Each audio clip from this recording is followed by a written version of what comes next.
Good evening. I'd like to call the City of North Augusta City Council study session for Monday, May the 13th, 2024 to order. It's great to see y'all being here. Welcome. Thank you for your support. At this time, I'd like to turn it over to our City Administrator, Mr. Jim Clifford.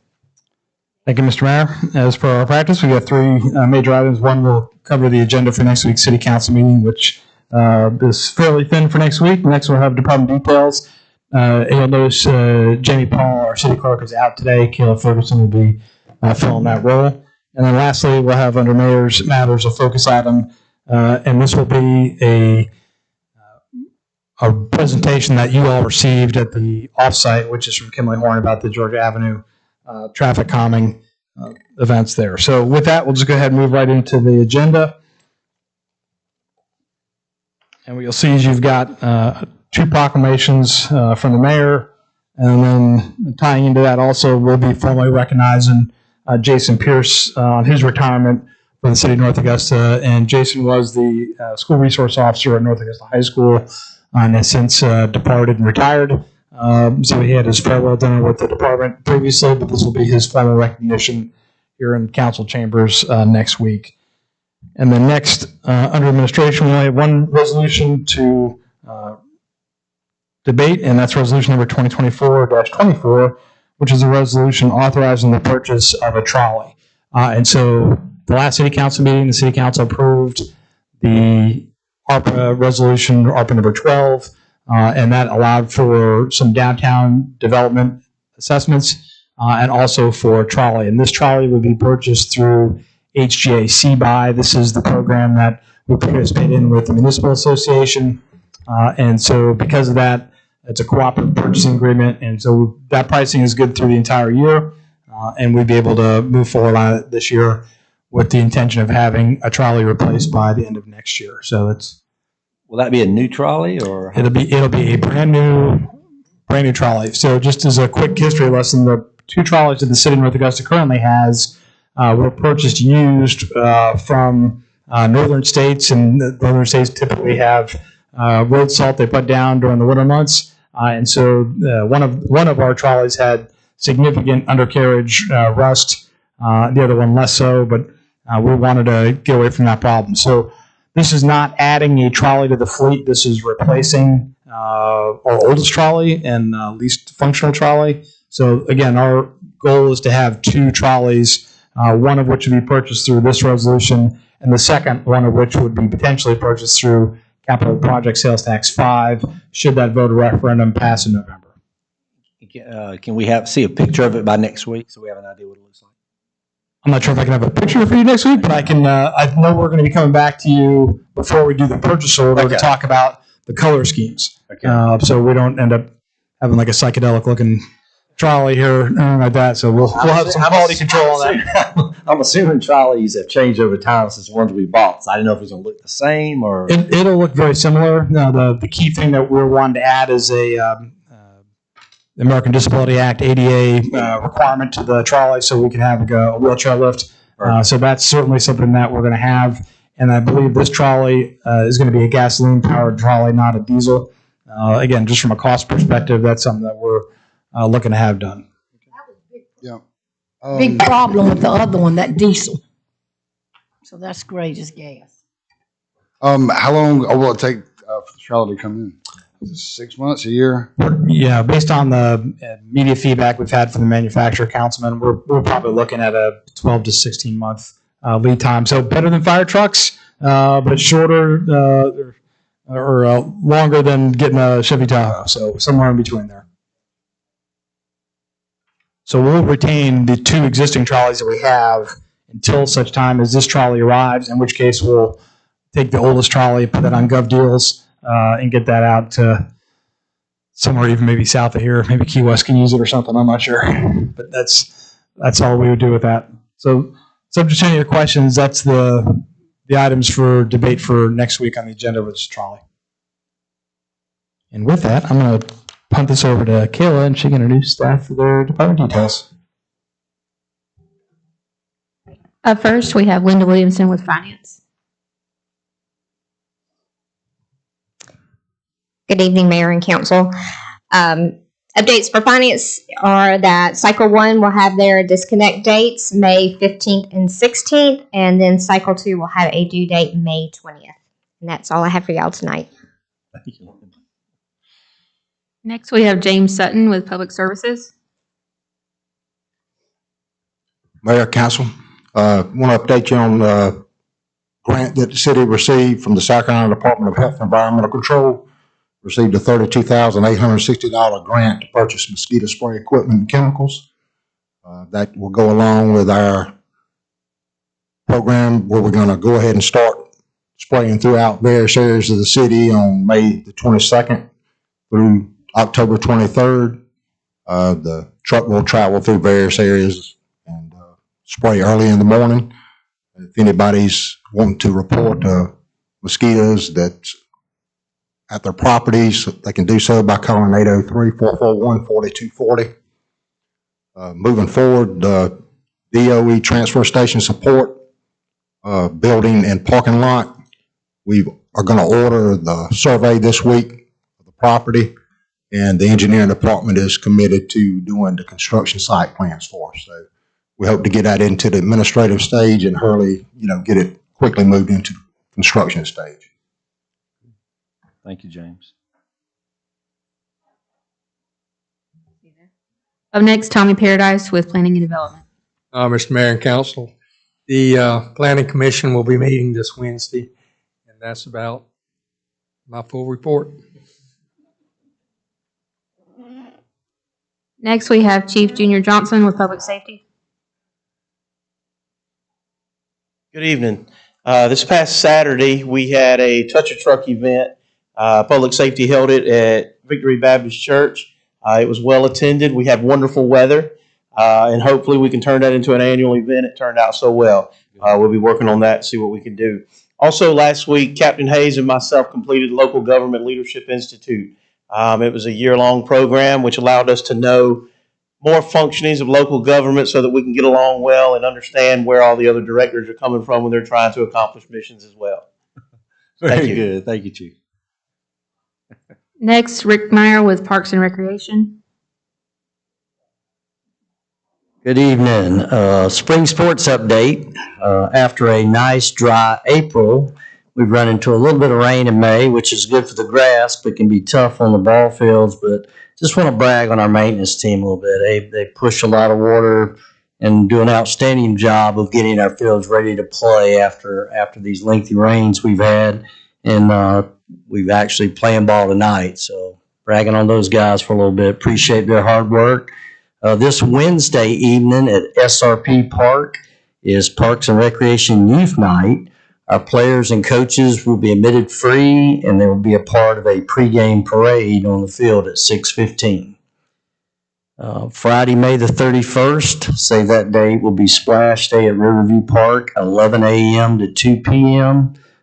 We provide free hot dogs and Cokes to parents and kids. Public Safety helps us out with a fire truck spraying kids, and have a slip and slide that day. And last up for this week, and this weekend we have another travel basketball tournament, but the good news for our members is it's just a medium-sized event. Won't take up the whole facility. Thank y'all. Thank you, Rick. Appreciate it, Mike. Next, we have Carl Waldhauer with Tourism. Good evening, Mayor and Council. I just want to highlight a couple events going on in the city this week. On a Wednesday, the Chamber of Commerce will be hosting a Women in STEM conference here at Palmetto Terrace. It's geared towards high school and college students. That lasts from 9 to 2. North Augusta 4 is going to host a third Thursday this week from 5 to 8. And Beautification Foundation is participating this month in front of Town Square, olive oil and wine. After you enjoy that, the North Augusta Cultural Arts Council will be presenting Music in the Park at 7 o'clock.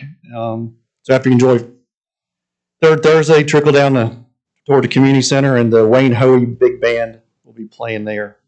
And lastly, on Friday, we'll have an unveiling of educational panels about the Meriwether Monument at 12 o'clock, which the public is invited to. Thank you, Carl. Next, Tom Zeser with Engineering and Public Works. Good evening. I just want to take this opportunity to remind everyone about the Household Hazardous Waste Collection event that will be at the on Saturday, May 18th at the Kroger parking lot on Knox Avenue from 10 to 1. Again, this event is sponsored by the Stormwater Management Department and is an opportunity for residents to bring any kind of household waste, anything that they might have that not sure what to do with, how to dispose of it. Things like herbicides and pesticides. Maybe they don't have a label, they don't know what it is. They can bring it. If you're like me and hoard paint for decades, always popular. So our contractor will sort that stuff out and see that it is disposed of safely. They do not accept car tires or no medicines or explosives, but basically everything else. Very good. And then also, just it's not on my list, but just to make you aware that our Streets and Drains Department has been working to install a new electric pedestal downtown. They've installed it on the corner of Pine Grove and Georgia Avenue in front of near Sheila's Bakery. And again, this was installed basically as a prototype for us to be able to evaluate materials and methods to replace the old aging electric receptacles that are throughout downtown with something that's more functional and decorative.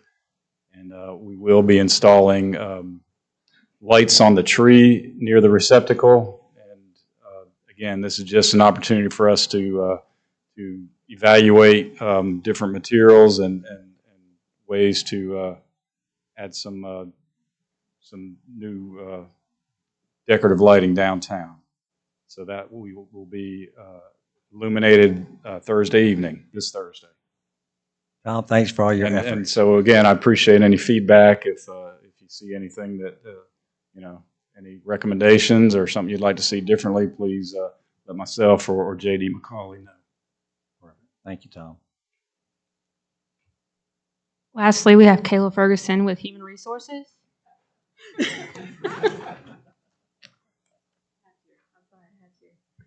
All right, if you look on page 2, you'll see your the list of open employment opportunities we have. We've also have 2 that are July 1 start dates, so we went ahead and opened those so that we have a good pool of applicants by then. So, thank y'all. Thanks, Kayla. Thanks, Kel.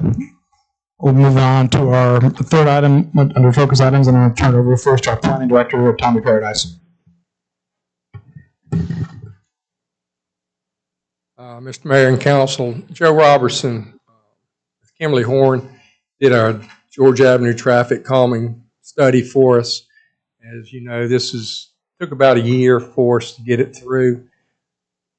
We are looking, we have applied for some further financing through the SCDOT to do an in-depth study of the intersection of Jackson, Carolina, and Georgia Avenue. So that will not be included in this presentation tonight. But Joe Robertson, he's a registered traffic engineer, and he's here from Kimberly Horn to show you what he did. Thank you, Tommy.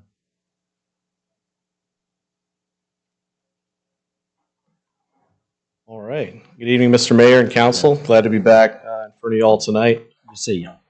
Yeah, as Tommy mentioned, we've been working on this study for about a year, and I'm a North Augusta native, so always happy to be down in the area and certainly focusing on this project. I think it's going to be a good one, so happy to share the recommendations with you all tonight. So a quick overview of the presentation. I'm going to talk a little bit about the project purpose and how it came about, dig into some of the existing conditions that we found through the study, then identify some kind of high-level strategies that we worked through, and finally cover the ultimate recommendations that we've identified.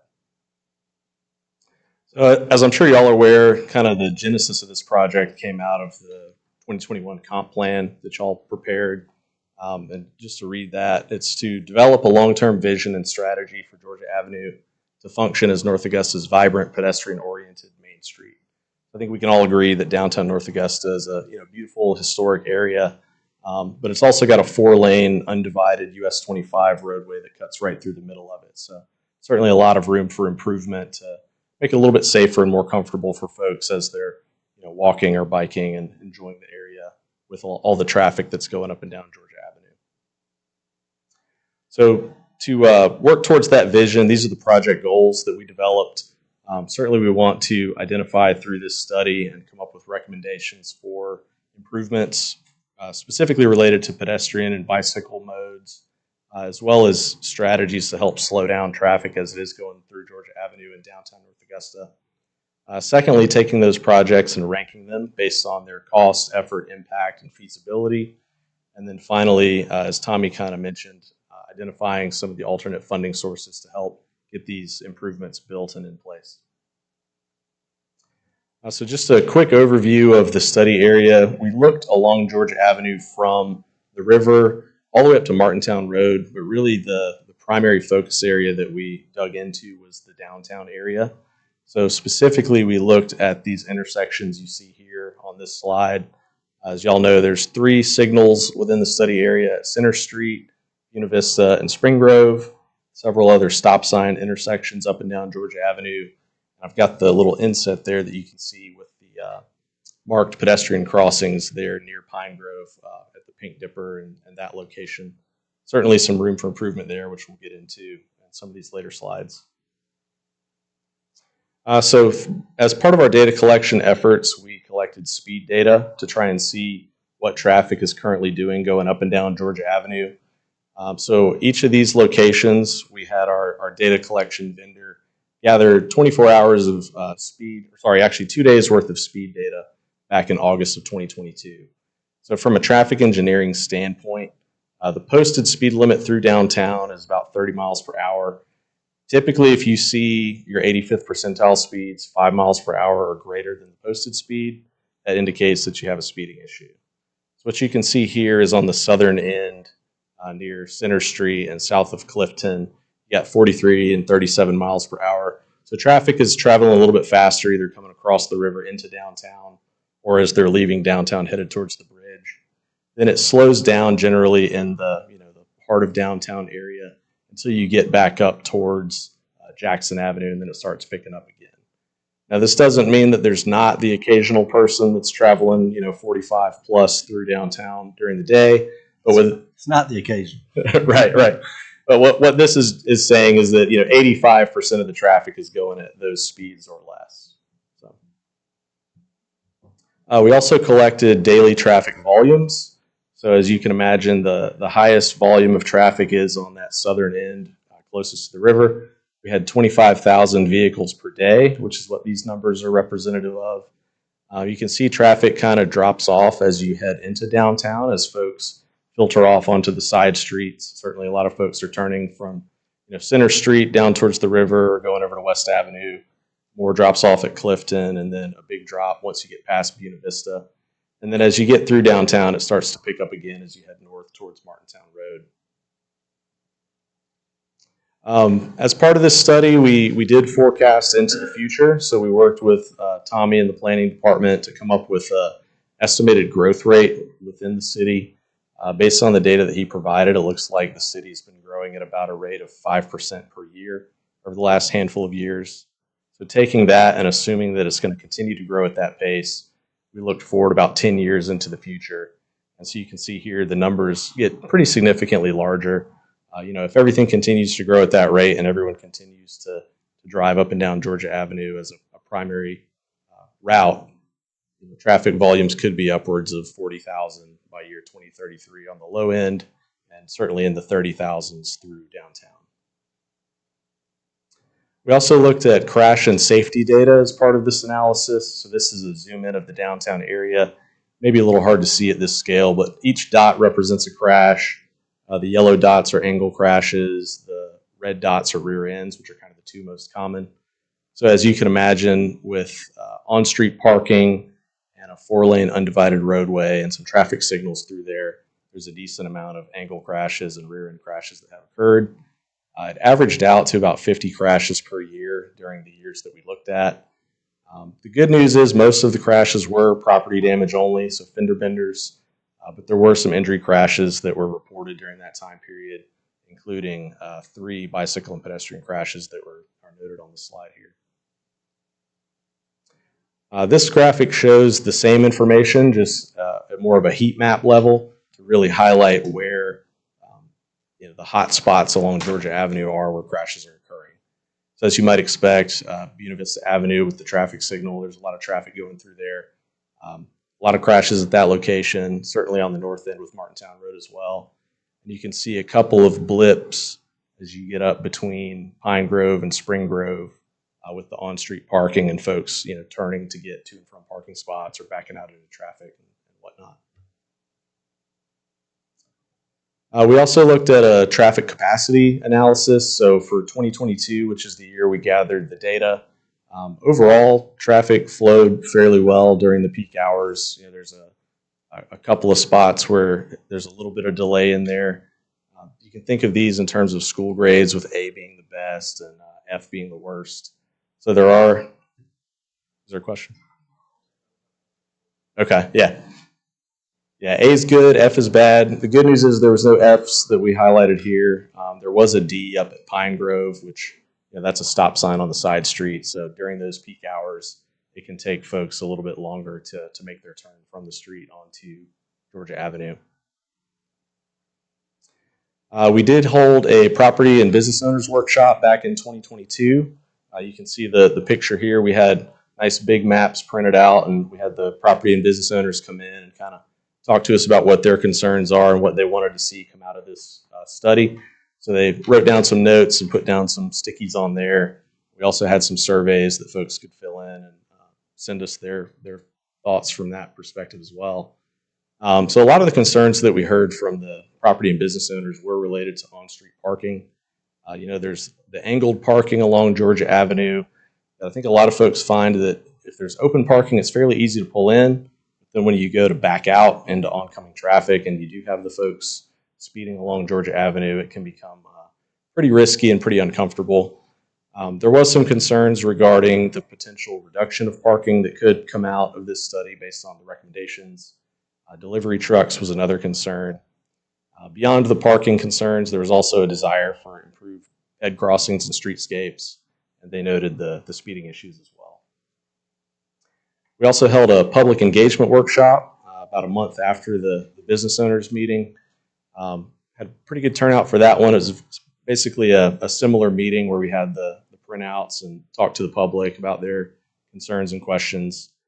From the public perspective, there was a lot of concerns regarding traffic and congestion, speeding. We heard a lot from the public about the angled parking on Georgia Avenue as well. Also a desire for improved walkability, crosswalks. Whatever we do on Georgia Avenue may shift some traffic over to West Avenue, so there's questions about that also. And then just in general, streetscape and beautification improvements that could be included through this project. So to talk a little bit about the strategies, in our early discussions with staff and several of the members of council, there was some desire to explore the possibility of a road diet. If you're unfamiliar with that, this graphic kind of shows what that looks like. It's typically converting a 4-lane undivided section into 1 lane each direction with a center lane that could either be a median or a turn lane, and having some extra width on the sides for either some sort of multi-use bike lanes or parking or things of that nature. From the Federal Highway Administration's perspective, they typically don't allow road diets to be prepared on roads where the daily traffic is 25,000 or more, which if you recall a couple slides back, we're already hitting 25,000 on the south end. In the future, traffic's expected to grow a good bit higher. So we pretty quickly steered away from this road diet opportunity, but we did want to look at it and see if it could be a potential option for the future. Unfortunately, it's not, so we had to go back to the drawing board and come up with some other ideas. From a traffic calming standpoint, I pulled this from y'all's wayfinding plan that was developed a handful of years ago. This is a good opportunity or strategy to help slow traffic and kind of create that gateway effect as folks are entering or exiting downtown from the river or on the northern end as well. There's research out there that shows that these type of signage or gateway features can actually help to reduce traffic flow by 3 to 5 miles per hour. So every little bit helps. Landscape medians is another one. Certainly this helps kind of constrict the vision of drivers as they're going up and down the roadway. Also, it provides a little bit narrower travel lane to help calm traffic. So this is another good option, and you'll see some of these specific recommendations in a couple slides. But that puts it to a 2-lane, looks like. Go back to that. Yeah, so for this photo, this is a 2-lane, but along Georgia Avenue, we're keeping it at 4. Oh, this is just a visual example of what it could look like. Intersection improvements is another big piece. There's crosswalks at most of the intersections. However, a lot of them are just kind of the longitudinal white stripes on either side of the lane. So putting in, this is called a high visibility ladder style crosswalk. Something like this really catches drivers' attention. It lights up at night when headlights hit it to really help indicate to drivers that there could be a pedestrian in the roadway to give a little bit extra caution. And this is a RRFB, which means rectangular rapid flashing beacon. So at the current crossings that y'all have near the Pink Dipper at Pine Grove, this is what we're going to recommend installing. So there's signs on either side, and I've got some other graphics in here that kind of show you a little bit more of what that might look like. As a pedestrian approaches the crossing from the sidewalk, they push a button on the sign, and then there's lights underneath the pedestrian sign that you can see in the little inset. So those will light up and flash to alert drivers that there's either someone about to be in the crosswalk or currently in the crosswalk. And then for folks that maybe in a wheelchair or walking a little bit slower, there's a median refuge, so they could cross in 2 different stages if they needed to. In conjunction with this, we're also recommending in-road warning lights. So that's lights that are actually in the pavement that flash up at drivers to reinforce the message in conjunction with the signs on either side of the road. Well, these have like Augusta. I panic when I cross the street, and that person's talking to me. Do not cross, do not cross. Well, I mean, after they say that, but then all of a sudden it's got 15, 14. And I said, Lord, will I make it? Right. It won't do that, will it? So this one, no, ma'am, this one won't do that. So that's typically at like a true traffic signal where you've got the countdown head and it's telling you to hurry up, basically. We have that now. We have that now. Countdown. Yeah, so with this one, you'll push the button and all of the flashing lights will be oriented to drivers. And so it's still up to the pedestrian to look and make sure it's clear.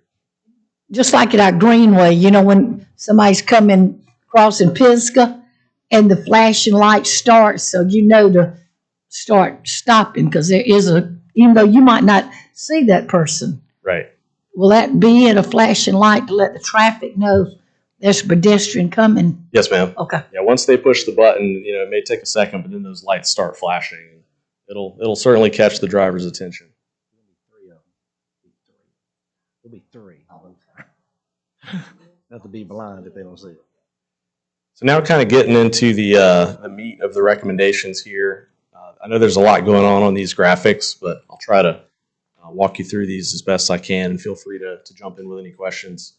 So I've got these organized kind of in logical order in terms of, we would probably want to improve this block first to gain the width that we need to kind of flow into the other blocks north and south of here.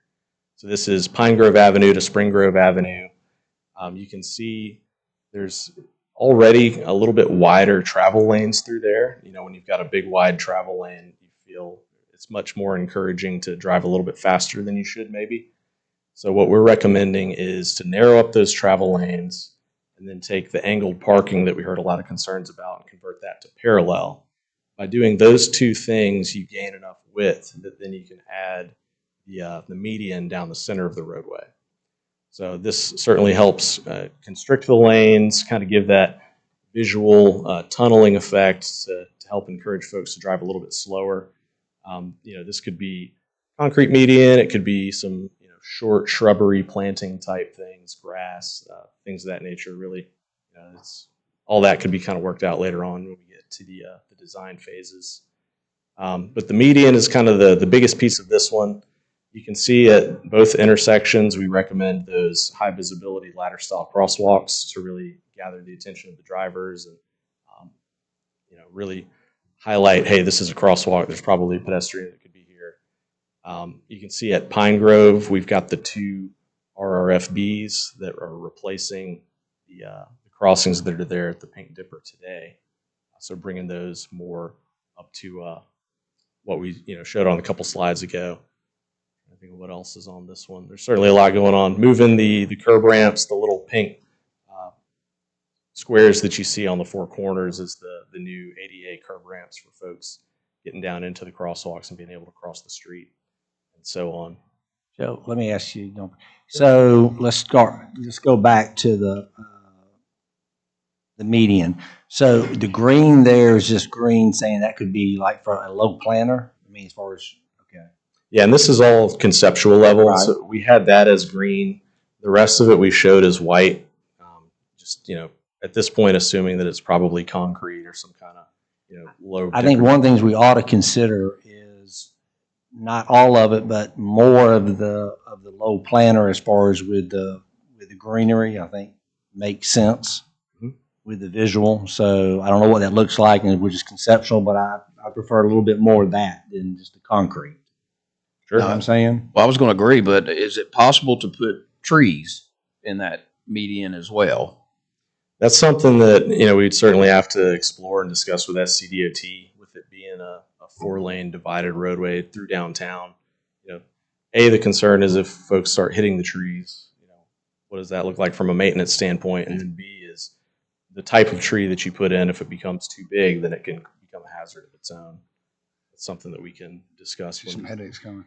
Joe, let me ask you, so going to the crosswalk there, so basically you're going to have 3 of these rectangular rapids. So you'll have one on the side that Pink Dipper would be on. There's one on the side of the C, and then one in the middle, right, on both of those. And then the yellow flashing. So that's going to, that yellow, so when I push that button, all 3 of those are going to make a mark, make a flash. And then the yellow reflecting lights, I did a video, I'll pull that up. That will work both at night and day, right? Yes, sir. Yeah, it's bright enough you can see it during the day. If you watch what those look like, if you pull that up on video, what they're talking about putting, yeah. It's like a light show. You're going to notice it. Yeah. Because what I'm telling people is the key to this is what is the pedestrian traffic has told us this is key. And we want people literally to be able to push a baby stroller across this intersection and feel safe. Right. And so I think this will definitely go a long way toward that. Yes, sir. Will these crosswalks, will they work in conjunction with the traffic signals that are already there? And the only reason I bring that up is, if you got a lot of people, it could back traffic up if you can press it at any time and they got to stop and you got a green light. So, yeah, that's something that we can talk to SCDOT about as well. Certainly, if you have this crossing linked up to the signals up the street and down the street, there may be some extra cost or whatever that looks like. We can dig into it and see. Now, is this? Go ahead. Oh, Pat. go ahead. No, go ahead, Pat. Is this parallel parking, side parking? Not no diagonal anymore. Correct. Yeah. By getting rid of or converting the diagonal to parallel, we gain some extra width. But what will people parallel park? I can imagine on George Avenue stopping and That's what I was about to parking. talk about. Parallel parking. That was going to be my, my 2 cents is going to hold up traffic. You hold traffic up. I mean, I like that better. Right. Other than that Well, there's no diagonal, different than but- Riverside Village. I mean, it's well, parallel yeah, everywhere. it's parallel there. But I mean, if you look at other cities, Columbia, Savannah, Greenville, I mean, parallel parking is the norm. It's one of these, people just have to get used to it and understand when you put on your blinker, you're going to parallel park. Right. I mean, we are trying to change. The dynamic is the people who think this was a thoroughfare getting over to Augusta, we're changing that. They may not be happy, But this downtown corridor is not designed to be a thoroughfare. And I know the statistics. I'm telling you, the people go faster than those numbers. Sure. Not those 2 days they need you. They drove slow. I'm telling you, they drive faster. But yeah, I mean, we that's just the nature, because we want people to slow where they can get in to these businesses and the walkability piece of it. And people get creative. They can go other places. Well, if it's like me now, my parallel parking might be 10 minutes. I'm in, I'm out. I'm in, I'm out. Sure. Well, and the other thing too, Pat, remember, there's a lot of side street parking already on Pine Grove and I believe Spring Grove as well. So, if people don't want to parallel park, they can always do You got that. one of those fancy cars that does it for you, don't you? Just let it go in his forward. Yeah, and one other thing to note too is with the parallel parking, it'll be slower to get into your spot than it would be with the diagonal, but getting out will be much easier than backing out of a diagonal spot into oncoming traffic. So, yeah. Anything further on this block here? That's good. All right. So moving down the street a little bit, this is just south of the block we were just looking at, so you can see the other side of the Pine Grove Avenue intersection with the RRFB on that south side as well. Along this block, we recommend, to get the width for the RRFB, you also gain some width a little bit further down. So you can add that 12-foot two-way left turn lane going down the street a little bit, which then makes it easier for folks turning left into and out of the businesses on this block. Then once you get a little bit further down towards the gas station, the lanes are narrowed up, but overall the typical section's pretty similar to how it is currently. And if I'm not mistaken, it looks like it's similar, even though we don't have that concrete there currently. But there's no issue whether you're turning into Parks Pharmacy, drive-through, come from the other side. That looks like that's doable. So I don't see anything blocking any of these businesses, right? Shouldn't be. Yeah, it'll be a little bit tighter than it is currently, but at least you have a little turn lane that you can store in rather than turning from a travel lane. And actually, that turn lane's bigger coming up anyway. Okay. You should be able to U-turn from that turn lane as well if somebody's, coming south and they want to go, either into the gas station or up to Carpenter's or something. They just had to make a U-turn. Yeah. If you have, especially if it's lower traffic, if you're in an off-peak time period, I think that's doable. The other good thing about downtown North Augusta is there's just so much connectivity, so you can always circle the block, and won't take you that much longer to get where you're trying to go. That's something I wanted to ask you about too, because that is prevalent in a lot of the downtowns. It's one way, or you have to circle the block. Or now, with this being designated a federal highway, does that restrict us somewhat into doing that kind of stuff? Like, is there a way to do away with that turn lane and then you got to circle the block? I think you could. I mean, at the end of the day, this is like you said, a federal highway, and SCDOT has jurisdiction over it. So I think if there's a big enough benefit to doing that, I think you could talk to SCDOT about it. And I think one of the things, Joe, that y'all have done is for citizens that, a lot of times with these situations, consultants bring us these ideas, but they haven't vetted it with DOT. So not that there's approval, but what I'm saying is everything that you're presenting to us, DOT is liking it. So if we like it and it's going to fit, the odds are much better that this is going to be very doable, my point. Yeah, that's right. We've communicated with them throughout all this, so there's no surprises. Right. Yeah, we've had several phone calls with SCDOT, and they've seen all of this that y'all are seeing tonight. And, at least at this conceptual level, they're in agreement with everything that we're talking about. So this is a zoom in of what the RRFB will actually look like up close.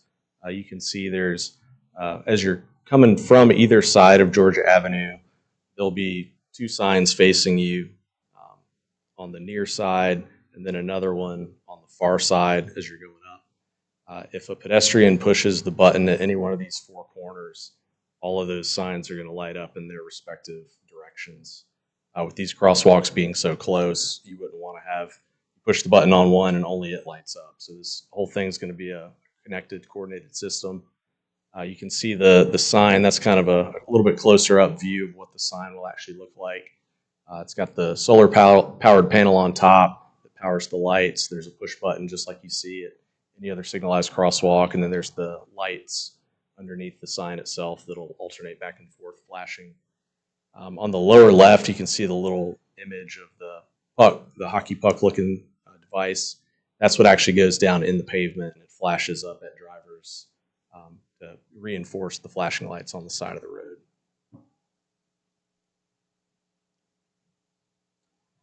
So this is the block from Spring Grove to Jackson Avenue.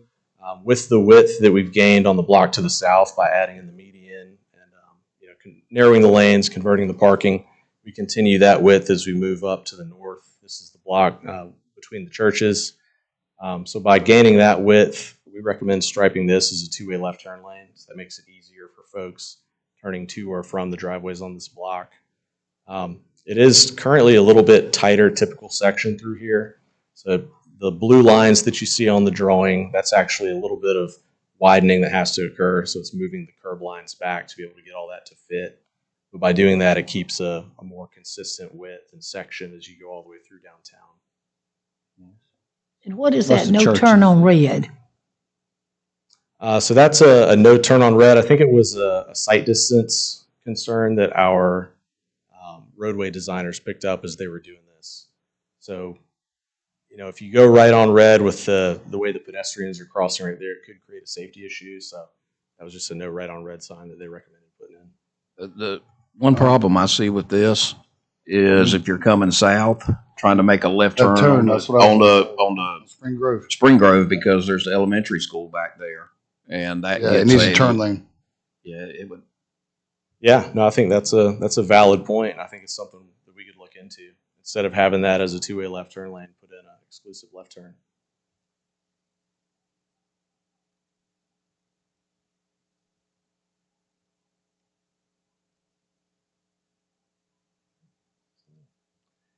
So this is a first cut of an alternative that we looked at for the intersection of Georgia Avenue, Carolina Avenue, and Jackson Avenue.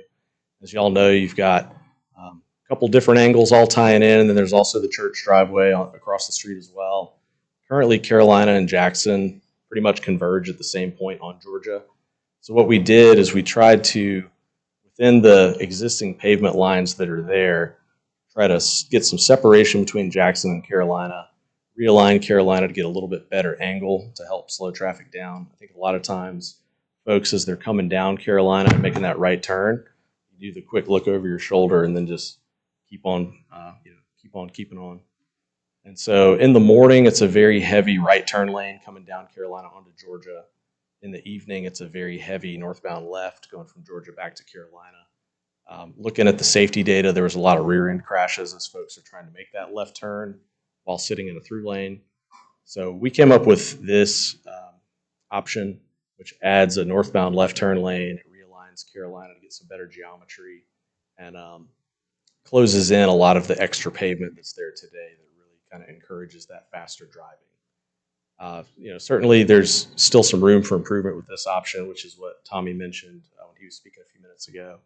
We're going to be looking at a couple other opportunities for this intersection, maybe a roundabout or signalization, things of that nature. The issue here, and we talked about it in the retreat, is that part of that's fine, but the real issue is on Jackson Avenue. So yes, you've helped it maybe on the Carolina side, but the part that y'all got to get creative as and figure out Jackson Avenue. Right. Whether it's coming across in the Grace or turning left. So that's, for citizens, when we saw this, our charge to the Kenley Horn was to go back and Tommy's working with some funding with DOT to start to look at this in another perspective. So. Right. Yeah, we'll dig into this specific location a lot deeper and see if we can come up with some better solutions that benefit everybody. All right, and then on the far south end from Buena Vista down to Center Street, not a whole lot changing here. You can see the high visibility crosswalks at the signal that we're recommending, and then continuing the narrowed lanes through here just to help slow the traffic through. John, I'm going to give you some homework, okay? Sure. I think we had this conversation. About the extra ped crossing? Yeah, I mean, we've got to figure out, that's fine, but while we're doing this, we've got to figure out a crossing there on Clifton. Because what's going to happen is with everything happening across the street with Beacon's Bluff, that whole issue there with Downtown Green Connector, with the McNeely's, I mean, I've walked it from one side of the park down the light and going around, but still. So we need to figure out what that intersection looks like. I mean, not to the extent of what we're doing up there by Pink Dipper, but I just don't see how we can leave this as is. Right. Yeah, and that is something we discussed last time, and it's on our to-do list. That's the planning for the future, because that's where the volume. Granted, we're down here on Center Street, and that's great, but that is still an elevation up there. That's pretty steep. Sure. Yeah, I agree. Mr. Mayor, just so I understand properly, you're talking about the intersection there crossing Georgia Avenue from Clifton, so either going west to east or east to west. Okay. It's too far with what's going to be happening with the traffic and the walkability and everything in the future. While we're doing this, we need to go ahead and think through that. I don't know if it needs to be the same extreme as we're going to do farther up, but that in itself, I don't see how we can just leave it like that. I would say if we're going to do it, let's do it the same as the rest, because we don't know what the future holds for that area yet either. So, I mean, I'm like you. If Clifton needs to have something, and I would keep it the same as the rest with the flashing lights and everything. What about Bluff?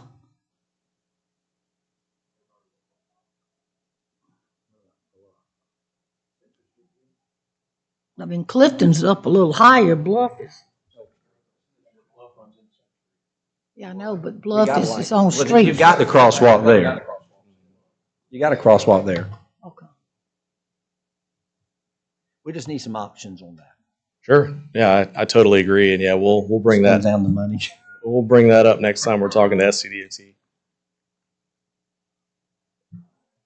All right, so that's kind of the graphical portion of the improvements, and some other considerations that could come into play is north of everything that we just looked at downtown.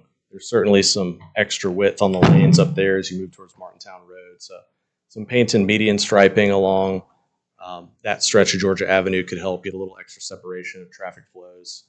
And another thing we kind of touched on is improving the alleyways for rear access and circulation to those businesses can help traffic flow through and probably help with some of the parking as well. Potential funding sources that we identified, you've got the SCDOT TAP program, C funds through Aiken County CTC, there's Safe Street for All grants, and also the TIP, which comes out of the Arts MPO. And I know above and beyond that, y'all have identified a couple other funding sources as well that can help get these recommendations in place. So the next steps for myself and my team is certainly continuing to coordinate with y'all and with Tommy and SCDOT, specifically as we look into that additional analysis up there at Georgia and Carolina Avenue, and then bringing it all back together and finalizing the report and concepts. As always, appreciate y'all's time tonight and having me here to talk about this project. If you do have any follow-up questions, that's my contact info on the slide. What's the time frame for y'all to come back? We're working with SCDOT to get the approval on the extra funds. And we've been waiting a little longer, so I don't know how much longer it could take. Tom, you could probably talk about it. DOT has verbally said, planning department there has verbally said, we grant you the additional funds. However, it has to go to legal and be signed off by the director. So it's in the pile at legal, waiting on them to say, yes, you may move forward. Yeah, the Arts gave us a funding for that part to include the Forest Drive as well, so sooner than later. Yeah. Right. Good job, Joe. Thank you. Anything else for Joe? Kevin, you good? Thank you all. Appreciate it. Thank you, buddy.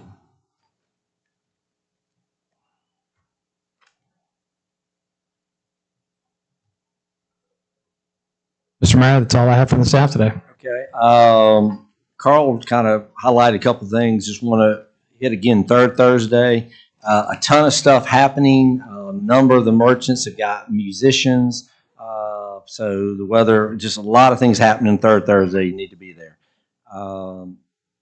Ribbon cutting for the educational panels. Carl mentioned that. This has been going on a while, and it is going to be wonderful to be able to put the correct perspective that needs to be done at that monument. So that's open for anyone at that point.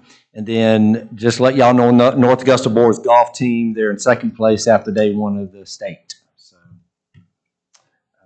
got about 6 strokes behind, but tomorrow's a new day. Anything else? Good. Pat, you good? You good? Jim, anything on your end?